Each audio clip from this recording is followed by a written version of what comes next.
Ce récit sera très simple. Je laisse au médecin le soin de discourir sur la question. Je vis avant-hier un enfant que 2 hommes et une nourrice, qui se disaient être le père, l'oncle et la tante, promenaient pour le montrer et en tirer quelques sous, à cause de son étrangeté.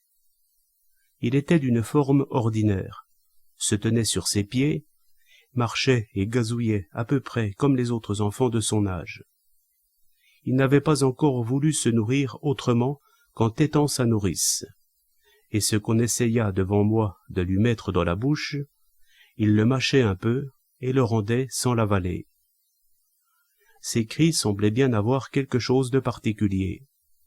Il était âgé de 14 mois tout juste.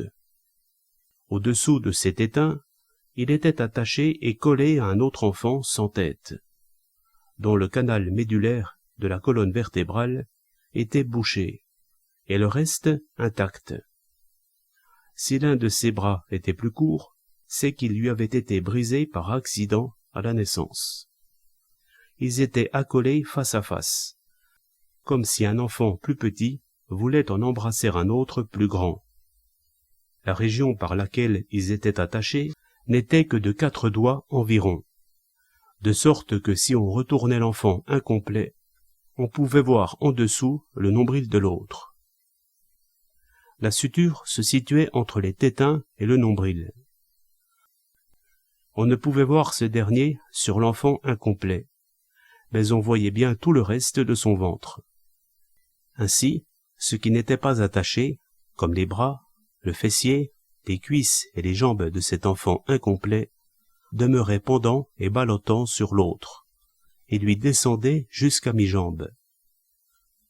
La nourrice nous a dit aussi qu'il urinait par les 2 endroits, et les membres du deuxième étaient nourris et vivants, et dans le même état que ceux du premier, sauf qu'ils étaient plus courts et plus menus.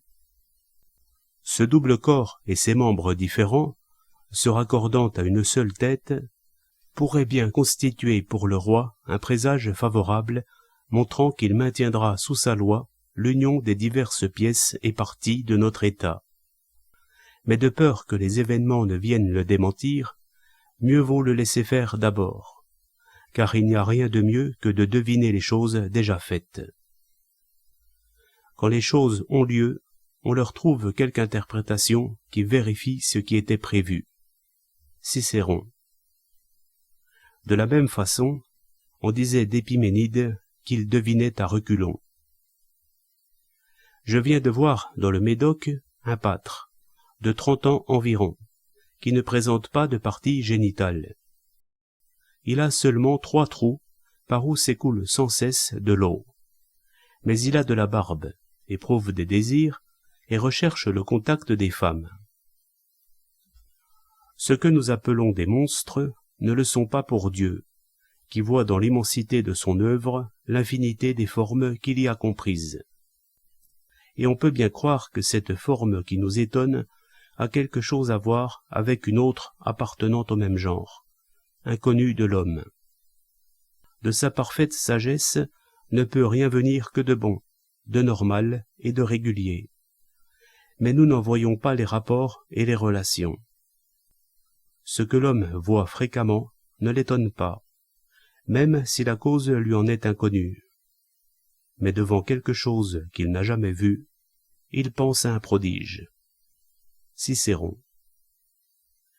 Nous appelons contre nature ce qui va contre nos habitudes, et pourtant rien n'existe qui ne soit selon la nature, quoi que cela puisse être. Que cette raison universelle et naturelle chasse de nous l'erreur et l'étonnement que la nouveauté nous apporte.